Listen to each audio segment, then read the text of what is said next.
Oui, je suis l'ambassadeur Babacar Carlos Mbaye, diplomate de carrière à la retraite. Je suis un pur produit du système éducatif public sénégalais, car ayant fait toute ma scolarité primaire, secondaire et supérieure au Sénégal. Tout ce que je sais, je l'ai appris au Sénégal.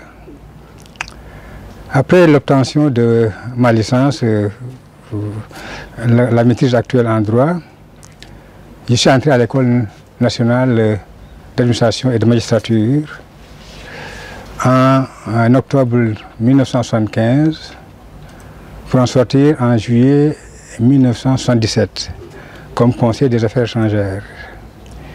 Dans l'évolution de ma carrière, j'ai été chef de la division du contentieux et de la division des accords et conventions à la direction des affaires juridiques et consulaires avant d'aller en poste. J'ai été premier conseiller à l'ambassade du Sénégal à Stockholm,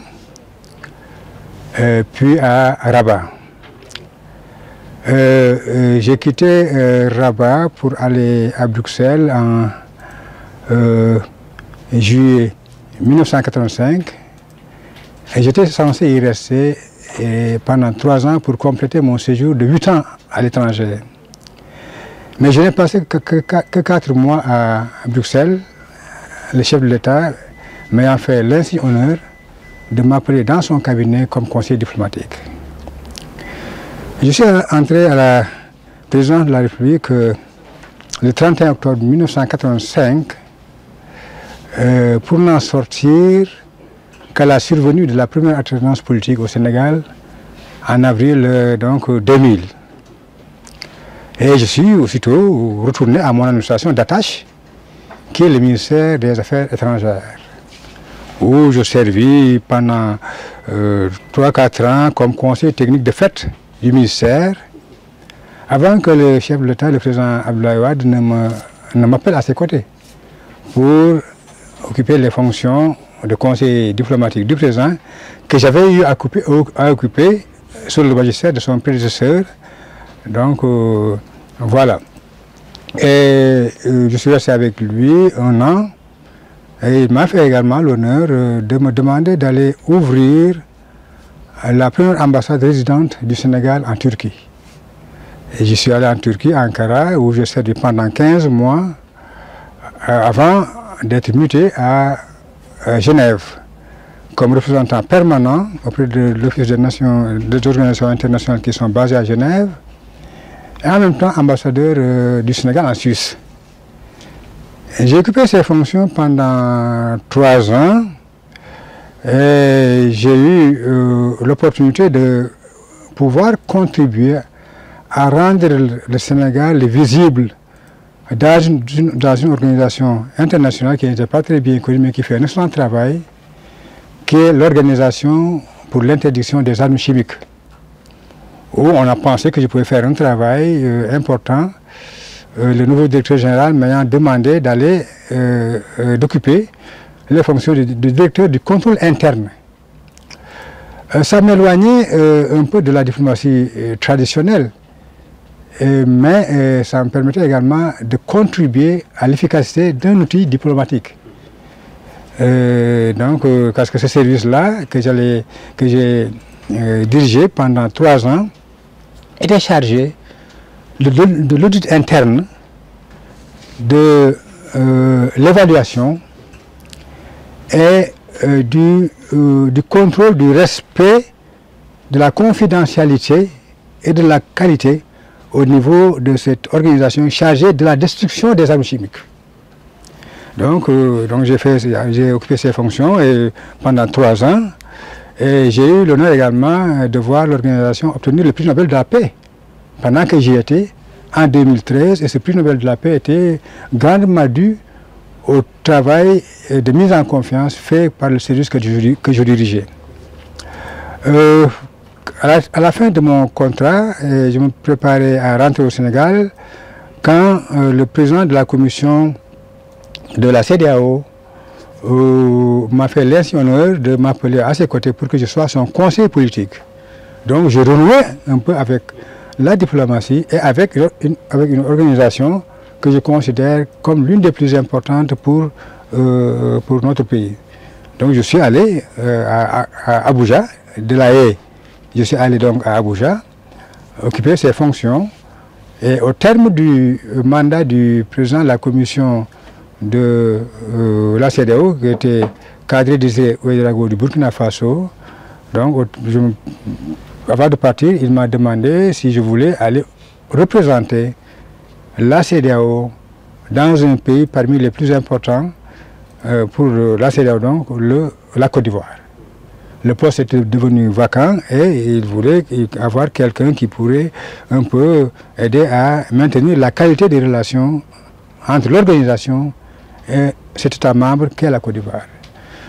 Je suis allé et j'étais censé y rester pendant 4 mois, 4 ans, la durée normale du contrat.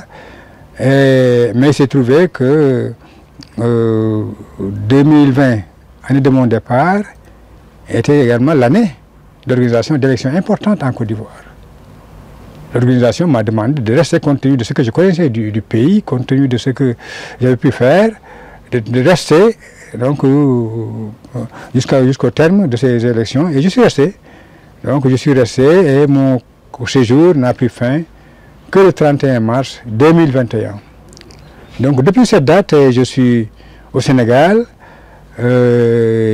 retraité, mais m'employant également à essayer de partager le peu que je crois savoir à travers des enseignements que je donne, des cours que je donne à l'École nationale d'administration au niveau de la section diplomatie et en écrivant comme je viens de le faire avec leçon de serviteur de l'État. J'ai voulu à travers ce livre faire œuvre utile parce que j'ai eu la chance durant ma carrière de côtoyer des hommes et des femmes dotés de certaines qualités qui m'ont impressionné et dont je pense qu'elles sont celles qu'on doit avoir quand on veut servir l'État.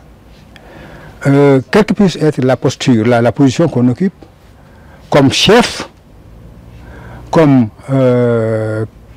collègue ou comme collaborateur. J'ai essayé, en passant en revue le